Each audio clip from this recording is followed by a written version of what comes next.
Good afternoon, Concrete Basics. Good afternoon. Dito tayo sa ating dalawang maliliit na slab. Sabi nila 20 degrees daw. So, ginawa. Yan. Masyadong nahihirapan sa trabaho. Pagod na pagod yan. Gapon. Hihintay lang kami itong malit namin trabaho. Ganyan kami kapag walang ganyan kami kapag wala kaming kapag hinihintay namin tumigas yung konkreto, guys. Ganyan. Simple lang. Kasi ito, kaya nagtagal dito dahil tinanggal na nila kahapon yung hardener na dapat ilalagay dito sa buhos.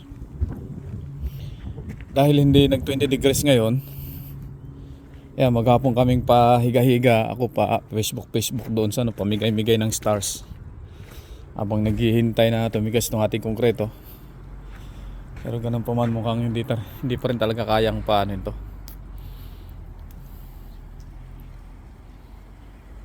Maya kailangan nyo pa alam kay Kamote na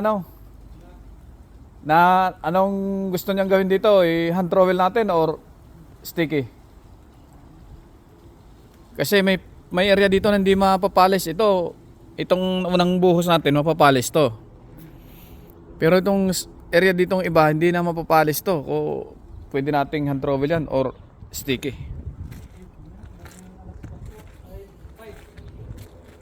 Oo.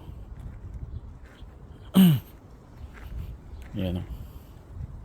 Ito kasi dapat mapapalis to eh. Hindi lang kasi patigasin ng maayos to. Kapit na malinis na oh. Ting ano na lang yan eh. Pag guys yung mga gilid ganito malinis na, indikasyon yan na yung konkreto anytime soon pwede na rin maging ganyan ang yung kabuuan yan. Kasi yan, yung machine na yan, ang style niyan, habang ginagamit natin yan, nagiging pino bawat ikot niya, nagiging pino yung yung ibabaw. Napipino niya yung ibabaw na yan. Yung mga makakapal na mga bato-bato or yung mga maliliit na gravita, itutulak na yung pababa. Unless itutulak na yung pababa kung flat ang blade mo. Pero kung ang blade mo nakaangat, may mga maliit-liit diyang bato sa ilalim ng na yan. Pag ito nakaangat yung blade niyan, kakayurin niya yung malilit na yon. Dahil hindi niya kayang itulak, ang mangyayari doon parang aangat siya sa konkreto. Parang tatalon siya ng ganun. Parang ito, kung nakaangat yung blade na yan, ay kung yan ay madaanan ng nakaangat na blade yan, tatalon yan. Hindi na yung babaw, tatalon yan. Kaya magkakaroon ng butas-butas yung kapag mataas yung blade. Ganun ang nangyayari. Tsaka isa pa, magkakaroon siya ng marka. Yung dulo ng blade na yan, magmamarka sa konkreto. Kapag mataas ang pagka finishing natin sa sa konkreto. So ito yung natin, maghapon nating inaabangan na tumigas. Dalawang maliliit na slab. Kasi tamang-tama yung sabi niya na daw ang extra effort dito na mapaganda.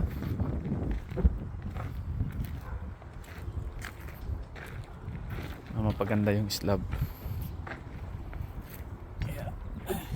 Effort kami, pinaganda pa namin yung loob ng shower area. Yan. Naman yan, bubuhusan naman. I mean lalagyan yan ng mortar.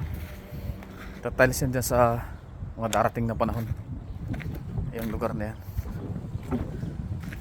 paliguan yan dyan, bathtub tsaka shower.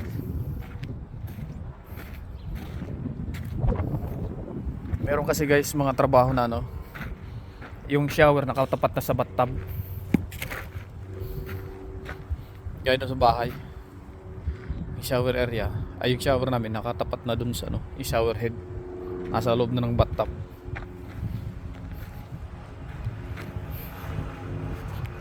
Yan na. Ganun lang kami rito. Ayan ang kasama ko. Hintay tumigas yung konkreto. Ako na, pa-vlog-vlog lang habang nagpapatigas tayo ng konkreto. Diba? Easy. Easy day. You know. Tsaka guys nga pala yung ating mga follower, no? Bagya kong siyempre na ano ko dun sa ating mga ibang supporters, no? Na hindi ko na-update sa sobrang dami guys ng ating ano. Yung 3,000 stars araw-araw hindi halos sapat. Hindi halos sapat yung 3,000 stars araw-araw na mag-update ng account ng ating mga followers. Grabe. Isipin nyo naman yung 8,000 yan, no? I-update ko yan araw-araw. I mean, kahit unti-untiin ko yan araw-araw, 1,000 na lang. Sabihin mo nung maka-100 lang ako doon sa 1,000 na sa isang araw. Kaya siyempre na andun tayo doon sa mga iba nating supporters, baka magtampo eh. Pero sa abot na aming makakaya talaga guys, ginagawa ko ng paraan na update lahat. Sana kung ako lang masusunod, lahat sana may ma-update. Saka sa problema ko yung ano, yung star ko na hindi ako makapag-compose ng amount na gusto kong isin sa isang ano, sa isang account. Sa halimbawa sa isang supporter natin. Kagaya nung na mga nasa Saudi Arabia o ibang bansa, kagaya na dito sa New Zealand or saan ka pang panig ng mundo. Pag sa ibang bansa ka kasi nag-set ng ano mo, ang minimum send sa kanya ng stars ay 50 stars. So nonsense naman yung kung 50 stars i-update mo lang naman yung account niya. 'Di ba? Eh pag 10 stars okay lang.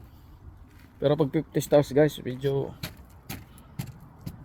atras ako minsan kasi marami akong kailangan i-update eh. Pagka ano, halos yung 3,000 kailangan marami akong marating na mabigyan doon. Kaya minsan pagka 50 stars, matras ako pag ano. Unless nakalagin yung isa kong account na may ano. Ewan ko pwede pang mag-compose yun ng ano. Pero i-reserve ko yun kasi may naghahamon sa akin na punuan ko daw muna yung ano ko eh.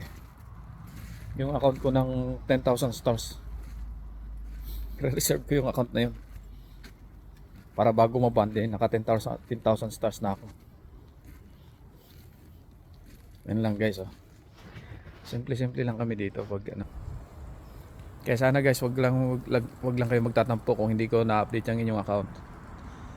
Kung talagang matagal ko na kayong hindi na-update, mag-iwan lang kayo ng message sa akin na kung pwede ma-update mo yung account, yung Facebook reel mo ng follower natin.